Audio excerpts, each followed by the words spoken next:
పెళ్లి రోజు అంటే ఎవరికైనా సంతోషమే. అదొక పండగలానే ఫీల్ అవుతాం.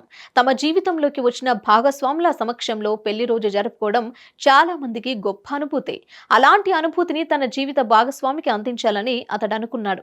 తన జీవిత భాగస్వామితోనే కాకుండా తెలిసిన స్నేహితుల సమక్షంలో పెళ్లి రోజు జరుపుకోవాలని భావించాడు. వారందరికీ ఫోన్ చేసి తన ఇంటికి రప్పించుకున్నాడు. వారంతా కలిసి ఒక మండి హోటల్‌కి వెళ్లారు. అక్కడ మండి బిర్యానీ తిన్నారు. ఆ తర్వాత ఏం జరిగిందనేదే అసలైన ట్విస్ట్.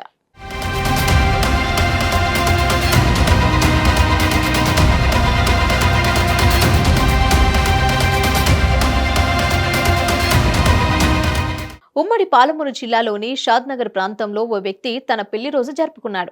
ఈ సందర్భంగా తన భార్య స్నేహితులతో కలిసి ఓ మండి హోటల్కు వెళ్లాడు. అక్కడ మండి బిర్యానీ ఆర్డర్ చేసి వారందరికీ తినిపించాడు. గ్రిల్డ్ చికెన్, వేడివేడి బిర్యానీ తింటూ వారంతా సంబరాలు చేసుకున్నారు. మరుసటి రోజు నుంచి వారికి వాంతులు, విరోచనాలు మొదలయ్యాయి. ఆ వ్యక్తి, అతని సతీమణి, వెంట వచ్చిన 6 స్నేహితులు ఇలా 8 మంది ఆసుపత్రి పాలయ్యారు. పరీక్షించిన వైద్యులు ఫుడ్ పాయిజన్ అయిందని గుర్తించారు. దానివల్ల వారి పేగులో బ్యాక్టీరియా వృద్ధి చెందిందని, అది జీర్ణశయ సంబంధిత సమస్యకు దారితీస్తుందని పేర్కొన్నారు. 8 మందికి చికిత్స చేసి ₹1,00,000 బిల్లు వేశారు. 10,000 పెట్టి బిర్యానీ తిన్న పాపానికి ఆసుపత్రిలో 1,00,000కు పైగా ఖర్చయింది.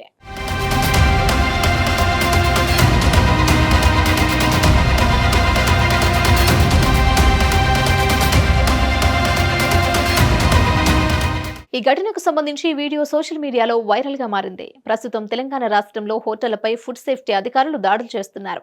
పేరు పొందిన హోటళ్లను కాలం చెల్లిన సరుకులు, బూజు పట్టిన కూరగాయలు, కుళ్ళిన మాంసం, రకరకాల రసాయనాలు వాడుతున్న తీరును బయటపెడుతున్నారు.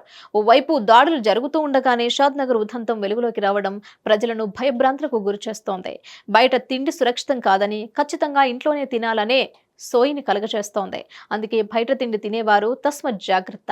ఆ పురుగులు పట్టిన తిండి తింటే ఒళ్ళు గుల్లవుతోంది. చివరికి ఆసుపత్రి బిల్లులు కట్టాలంటే ఆస్తులు కూడా అమ్ముకోవాల్సి వస్తుంది.